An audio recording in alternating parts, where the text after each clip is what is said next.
we are going to build a shopping cart while learning basic OOP. And here is a preview of it. So let's start. It says you will be building a shopping cart application. The HTML and CSS are already provided, so it seems. But you will need to build the JavaScript to make the page interactive. To start, you will need to get some of your elements from the DOM, or in full name, document object model.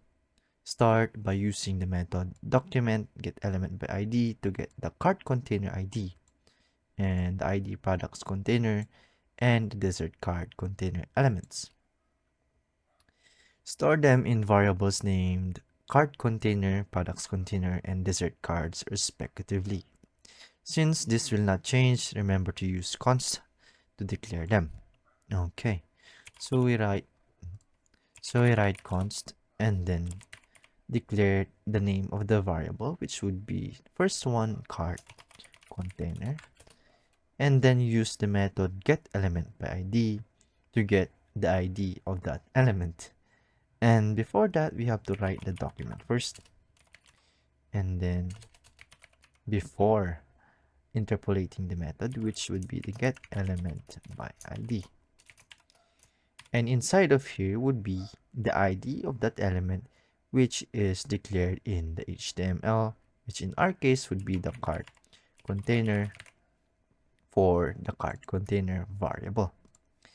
And don't forget the semicolon, copy paste this there, and then as for this one, this would be product container, and the ID is called products container, and the last one would be the dessert cards, and it has an ID of dessert dash card container. Okay, dessert card dash container. What happened?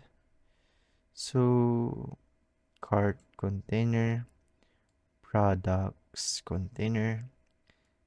Oh, what should be products? So again, what is DOM? In full name, it is a document object model, and we are using a method of DOM, which would be the document get element by ID. So when we are using this method, we are actually interacting with the DOM in order to get the element being declared in the HTML in order for us to manipulate it dynamically to our JavaScript. Nice.